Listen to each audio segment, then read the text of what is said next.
Hey, welcome back to the channel. Today we are going to be checking out the Mazda MX5, the newer one, the 2015 version.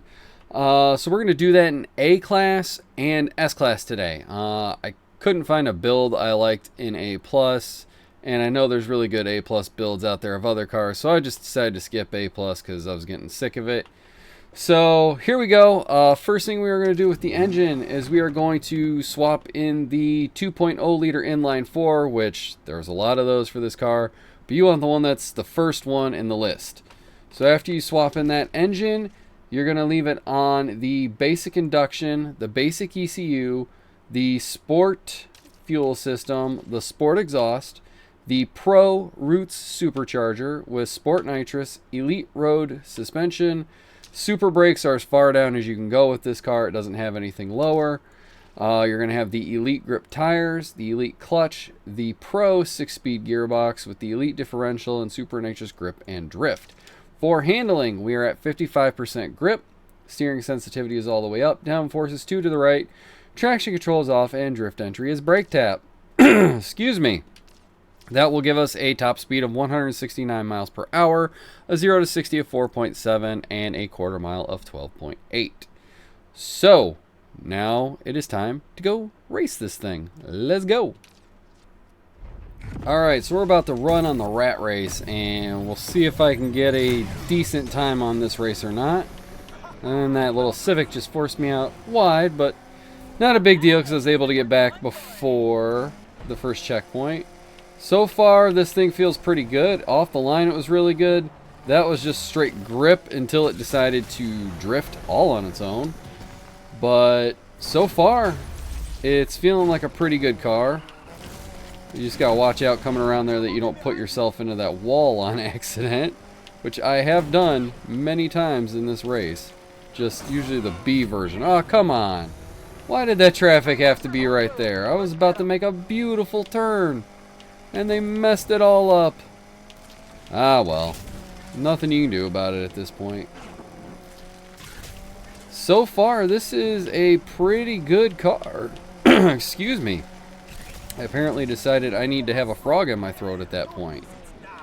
I have only tried to drift one corner so far. Everything else has been a grip turn that has turned into a drift on its own, which is not bad, really. That one was all on its own. I did not tell it to do that. It just decided to. And it is weird to be racing this race in the daytime because I'm used to racing it at night and in B class and not A class. But here I am. And it's feeling like a really good car. Honestly, I don't know if that was a good time for this race or not, because like I said, I've pretty much only ever raced it in B class. But the car felt really good. It handled the corners really well. It was off the line really good. So I'm going to go ahead and say this is a pretty decent A-class car, but I want to do one more race with it just to see if I can get a better feel for it, at least in the A-class. Alright. So here we roll on hard 8. I'm going to get this launch. Off the line, again, really good. As you can see, I am already about to be in the lead. And if he wasn't in my way, now I'm in the lead. And I just completely screwed up that corner. I don't know what I was thinking. I'm like, I'll just tap this and do this. And it didn't really want to do anything because I was just not really committing to one thing or the other. That was a drift all of its own making. I didn't tell it to do that, but I recovered it pretty well. This car seems to recover from the drifts it makes you do versus the ones you tell it to do pretty well. A lot of cars, when they start to drift when you don't want them to, will overdrift and feel very hard to recover from. But so far, this one feels pretty solid.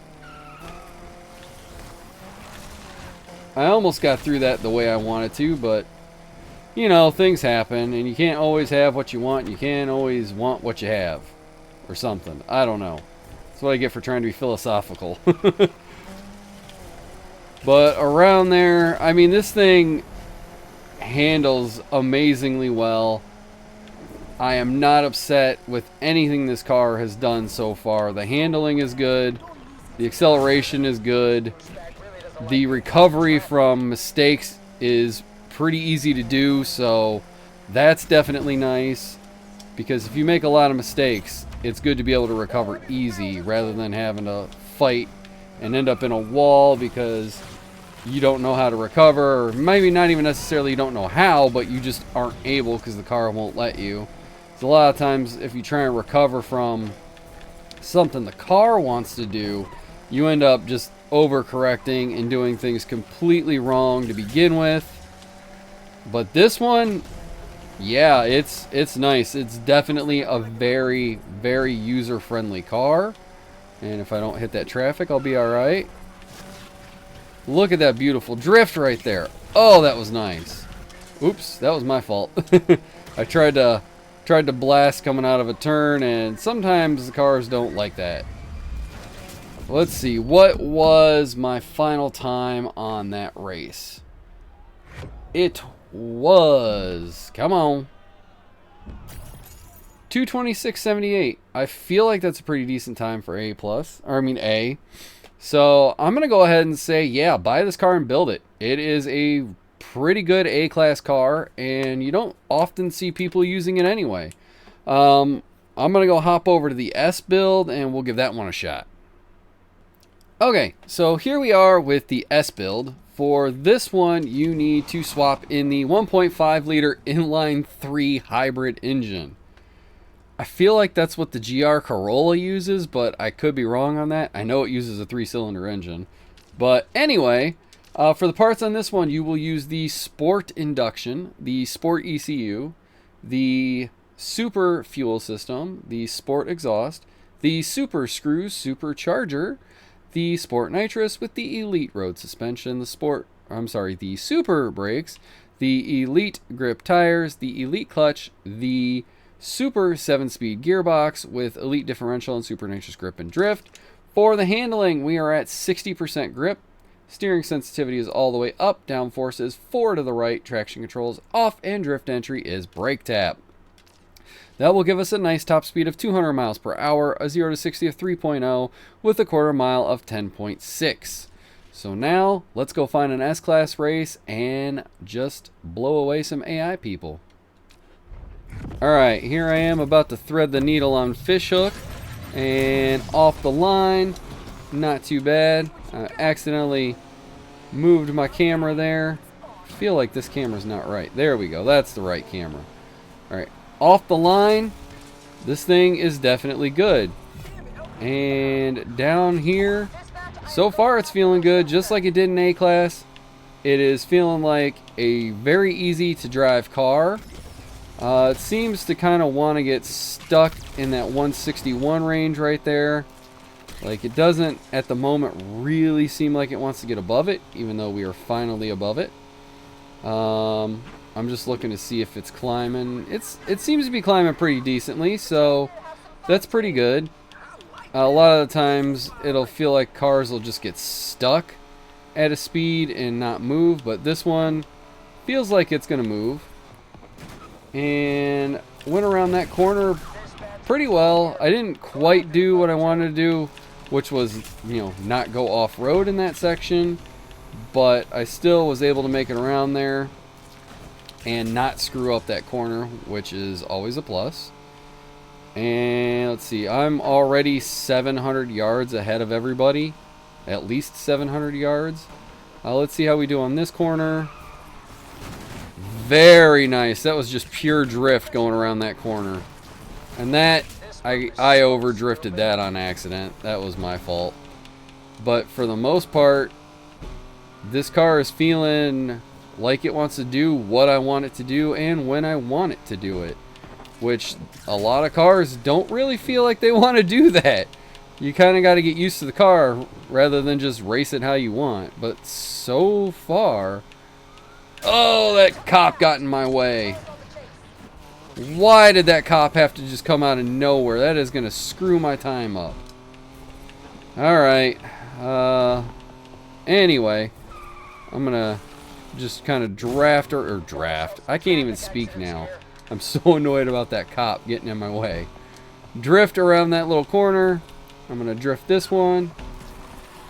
Look at that. That is a beautiful drift. And now I am just going to just smash on the NOS coming down out of that corner. Get myself a little bit more. And use even more of it.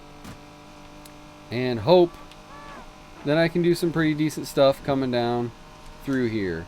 So I am almost to the top speed coming through that last little stretch right there. I almost hit that top speed. I cannot speak and I apologize. So 240, I feel like that would have been like 232-ish had that cop not gotten in the way, which is not a bad time for this course. So I feel like it does pretty good in S-Class. And it definitely did good in A-Class. So yeah, I recommend this car all around. Get it in A, get it in S, build it. Maybe there's better builds out there that you're aware of for this car. Maybe I found really good ones. I don't know. That's up to you guys to decide, really. I think they're good, but I'm a little biased too. Anyway, that's going to do it. If you haven't already, please subscribe to the channel, leave the comments below, smash the like button, and I'll catch you in the next one.